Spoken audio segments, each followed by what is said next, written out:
What happens when the world's hegemon stops showing up? While the United States pulls back from the global stage under President Donald Trump, from slashing foreign aid to rejecting everything as big as the United Nations, countries are seeing an opening, and China seeing the biggest of all. Behind closed doors from Geneva to New York, Beijing is reshaping the UN to reflect its own global views. And it's not doing it with tanks or tweets, but with quiet appointments, strategic funding, and plenty of backdoor diplomacy. So in this video, I wanted to unpack what China's covert activities actually mean, why they matter much more than you'd actually think, and what happens next, especially at a time when, in the eyes of many, the UN really is largely irrelevant. All of this perhaps demonstrating clearly that it's anything but. This is the Global Gambit. How's it going? Welcome to the channel, in this case surrounding the United Nations, which, before you click off, if you think it's irrelevant, it certainly isn't, because of what China is doing. Indeed, as someone who's been there during these developments, I can tell you from within and as alongside the United Nations that China is certainly filling a diplomatic vacuum that the US is leaving, be it from the World Health Organization to the International Telecommunication Union or to the World Bank Group.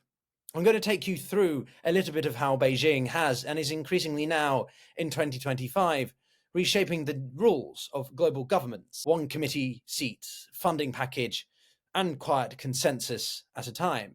Because all of it in aggregate means significant balances of power are shifting, and something that, if, well, not taken a hold of or responded to by the United States and its Western allies, will certainly come to eat away at everything that many have taken for granted. Indeed, it's not about China's rising, it's about America retreating, and what this really means for the global order as we know it. And, well, if we didn't think it was happening quite a lot already, it certainly is now. So, inevitably, this all starts with a certain orangutan or orange man, Donald Trump. His first American policy since coming into office 6 months ago, where I made it very clear that he would be the single biggest factor in anything of a geopolitical or macroeconomic nature. The US is slashing its contributions to the UN. Indeed, around 25% of United Nations funding does usually come from the United States. And this has led to one of the biggest radical restructurings in the UN history that could well happen for some time, the so-called UN 80 initiative. The aim here being to streamline departments and essentially cut inefficiencies. But in this moment, China is now finding its moment.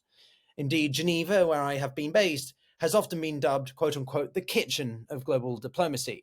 The city hosts, for context, over 450 individual international organizations, and China has been quietly but very successfully expanding its footprint across all of them in the past 10 to 15 years, and in the past 6 months alone, it's been accelerating at an unprecedented rate. Its diplomats are lobbying far harder than they used to, and it's pushing to get more Chinese nationals into leadership positions, especially in agencies tied most of all to development, tech, and regulatory standards. And in all of this, to me, it very simply, unequivocally illustrates that despite what people might say about the irrelevancy or uselessness of the United Nations, clearly in the eyes of many nation states and their respective government, it isn't. The United Nations has a role to play in being a vehicle by which nations can get together and argue, be it for no reason at all, their own issues. And if China is doing so in such a conceited and deliberate way, demonstrates that they see value in it. They see value in the Bretton Woods system in helping to facilitate their rise and replace or usurp the United States as the global hegemon. By trying to impose their own ideas and position their own diplomats in positions of power, they certainly see it anything but irrelevant. If you find this kind of analysis helpful, then do consider hitting that like button and subscribing, because you will find more like this on this channel where you won't find it on many others. Personally, I find multilateral diplomacy fascinating, partially because it is what I do, but also because there's so much we don't know about it, and the amount of activity that happens behind the scenes in a way that we cannot even begin to imagine. Now, to understand what's happening between China and the United Nations, we have to talk strategy. First, there is the personnel element. Despite being the second largest financial contributor to the United Nations, obviously behind the US, China has been nowhere near one of the biggest sources of staff. For example, only 3 years ago, China had around 1,600 United Nations employees. The US had over 5,000. To close the gap, however, China has now been funneling interns and mid-career diplomats, not the kinds you would expect, into key positions. Something that certainly doesn't happen, indeed, from Western countries' commitments. Second, there are coalitions. Coalitions are incredibly important. You have to find groups that you can build consensus on issues with and push ideas through, say, the UN General Assembly or UNGA or the United Nations Security Council or UNSC. China is using its close ties with a specific group, or the group known of 77, a bloc for some reason made out of 133 nations, to develop its support, to rally around the global south. These countries are many that rely on China for its infrastructure, its trade, such as through the BRI or Belt and Road Initiative. And therefore, because of the support that they receive through China's own initiatives, they will then vote and support Beijing's agendas in UN votes. Third is funding, with conditions. For example, China has increased its contribution to the United Nations Human Rights Office from 100,000 in 2017 to 4 million just over 18 months ago. But Western officials say that money has come with that agenda. There is less focus on civil or political rights, and more specifically on economic development, a shift that very much aligns with Beijing's own preferences and interpretation of international law and relations as it is, that you don't necessarily need to protect, say, basic human rights if you want to receive funding to develop your infrastructure project, be that a bridge, a road, or whatever. Nowhere is this more obvious than in health and tech. Take the World Health Organization, the WHO, or what some people consider to be the pinnacle of all deep state manipulations. In May, Chinese Vice Premier Liu Gengzhou personally pledged almost $500 million over 5 years to support WHO reforms, including staff sick amendments, and internal restructuring.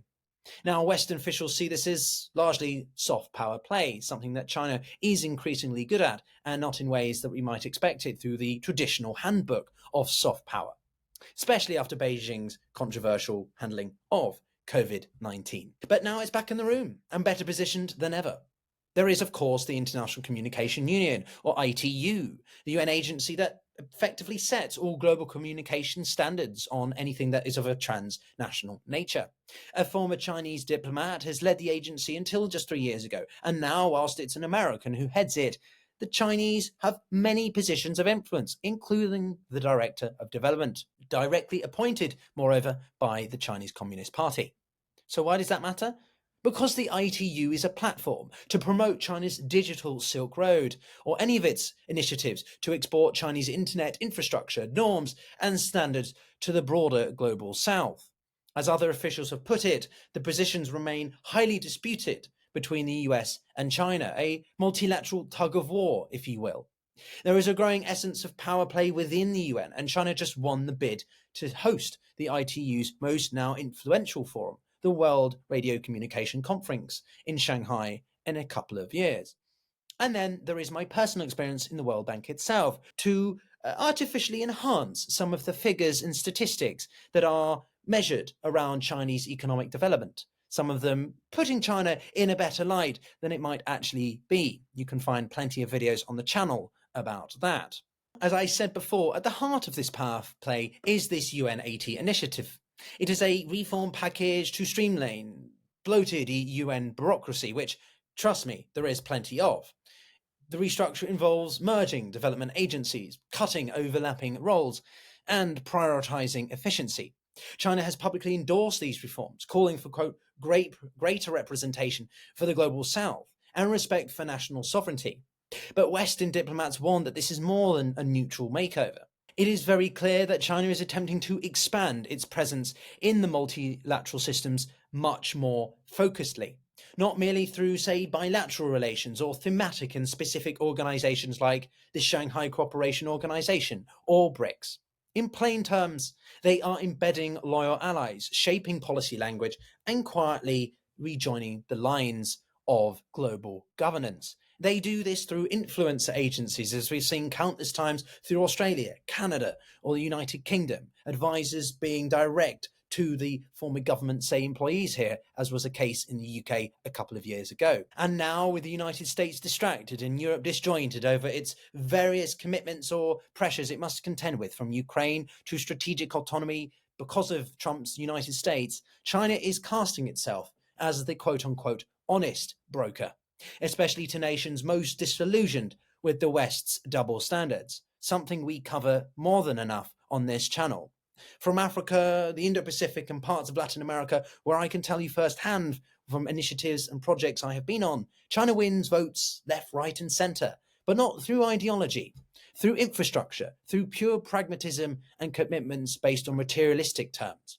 The Belt and Road Initiative, 5G networks, vaccine diplomacy, all illustrations in the past 5, 10, even 15 years of China's growing assertion in its foreign policy. And now it's doing it through the highest form of diplomacy of all, the United Nations. In response, the EU specifically is trying to coordinate more tight-knitted meetings from Geneva and Brussels. But has it left it largely too late? Because in the capacity of eyes of many, it doesn't have the ability to go toe-to-toe with China. It simply isn't the same size, and because of its individual voices, will rarely be able to find consensus in a way that the CCP and its single-party system does. So this isn't a story about China trying to seize the UN, so to speak. It's as much about the West, or specifically Trump and America, giving it away, and China just simply filling that gap. While Washington picks its fights within itself as well as its allies and cuts budgets, China steps in, playing the long game that it always does. Patient, quiet, and strategic. It didn't storm the gates. It has joined these committees. It has played the system and is playing the system through the system. And while the US is walking out of that room, throwing tantrums or being disgruntled, China stays and works with its new partners to rewrite the rules. The future of global governance may no longer be being written in Washington or Brussels, but it's certainly being at least drafted in Beijing. If you've made it this far, I hope you enjoyed it. It seems that you did. This kind of reporting does take time, and in this case, require me to speak to a few colleagues of mine behind the scenes. So do hit that like button, share the video, leave your comments. I do read all of them. If you're new here too, my name is Pyotr Kurzin. I am an expert in geopolitics and former advisor to the United Nations and World Bank, with a graduate degree from Johns Hopkins University, where I've focused on the intersection of geopolitical risk, international policy, grand strategy, and international economics. This channel, moreover, isn't to simply echo the headlines or regurgitate official or prevailing narratives either. It's here to dissect that power, to show you how diplomacy, finance, and even law collide behind closed doors, and why the systems that we, you, I, take for granted are shifting much faster than we ever will probably realise. I interview diplomats, policymakers, academics, journalists and activists. And if you're looking for deeper, sharper and, well, no nonsense and occasionally uncomfortable analysis from someone who's worked right within those systems but is happy to scrutinise them as well, then you're in the right place. So do consider subscribing, and I'll see you all in the next one. Take care.